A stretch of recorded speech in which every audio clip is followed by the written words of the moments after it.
भाजपा नेता में आपका स्वागत है। मैं हूं श्वेता रंजन।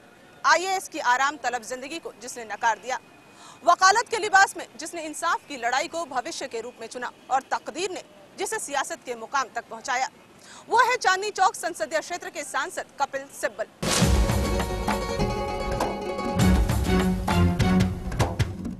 सियासी बहस में विरोधियों को अपने तर्कों से चुप करा देने वाले सिब्बल कांग्रेस की कैबिनेट में विज्ञान और तकनीकी मंत्रालय संभाल रहे हैं।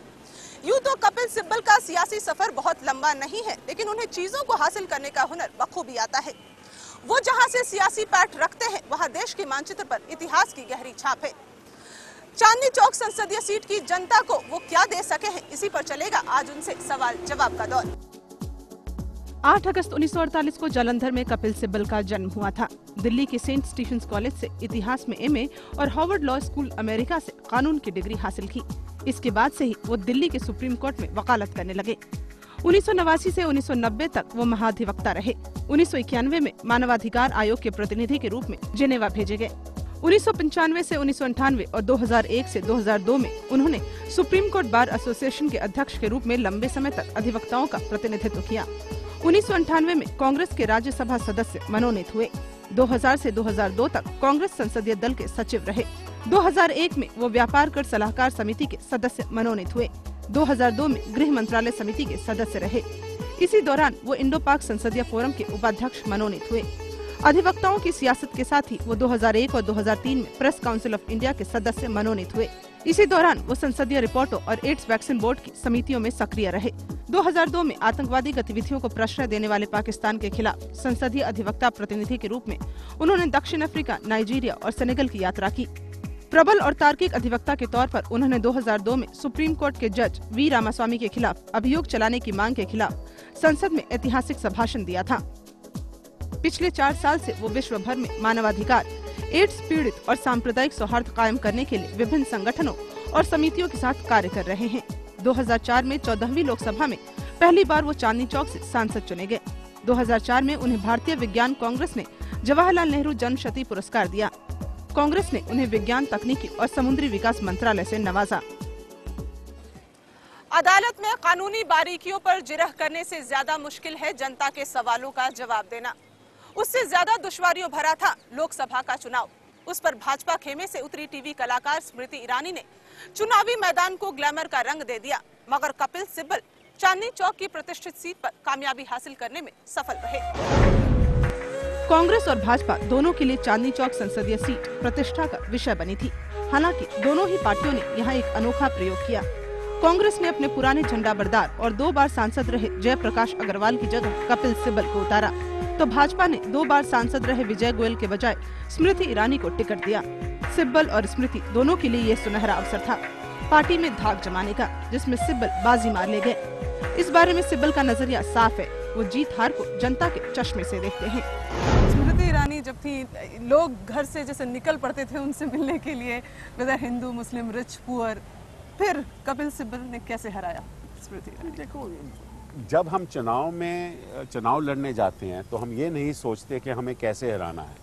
हम ये सोचते हैं कि जो हमारे विचार हैं, जो हम जनता के लिए करना चाहते हैं, जो हमारे सपने हैं, वो किस तरीके से जनता को पहुंचाए जाएं। और जनता को ये सोचना चाहिए और फिर अपने आप जनता तय करेगी कि भाई किसको वोट देना है, किसको मत देना है, किसको नहीं देना। कपिल की जीत पर यूं तो कांग्रेस ने भी मोहर लगाई, लेकिन चांदनी चौक में किसी भी पार्टी को भारी कसरत के बिना जीत नहीं मिलती है। सिब्बल भी इसे मानते हैं, लेकिन वो नेता की व्यक्तिगत छवि को ज्यादा दमदार मानते हैं। उनका कहना है कि जनता के बीच नेता का जमीनी किरदार बहुत अहम होता है। Neither a veteran lawyer nor a television personality, nor चाहे एक क्रिमिनल खड़ा हो वहाँ से या एक सर्वेंट खड़ा हो वहाँ से, जीतता वही है जो अपनी पार्टी का स्ट्रॉन्ग होल्ड लेकर आता है। हाँ, पार्टी का तो बहुत अहम रोल होता है, ये मैं मानता हूँ, लेकिन व्यक्तिगत तौर पे भी लोगों का वो रोल रहता है, ऐसी बात नहीं है। मेरे लोगों के साथ व्यवहार क्या है, मैं उनके काम कितने करता हूँ, मेरा ऑफिस कितने काम जनता के करता है, मैंने लोगों की कितनी सहायता की है, क्षेत्र के लिए क्या किया है, ये सब मिलजुल कर उनके मन में एक तस्वीर बना है। कपिल सिब्बल जिस सहजता से कानून की बारीकियों पर बहस करते हैं, ठीक उसी तरह जनता के अधिकारों की बात को भी अहमियत देते हैं। लोकसभा में उनकी पहली दस्तक एक छाप छोड़ने में सफल रही। उनकी कोशिश भी कुछ ऐसी ही मालूम पड़ती है।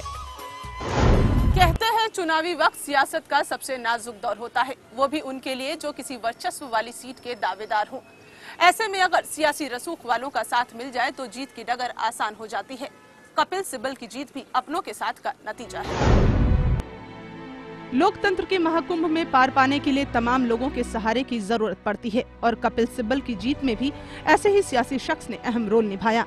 सिब्बल इस सच को सधे और कुछ हल्के अंदाज में स्वीकार करते हैं।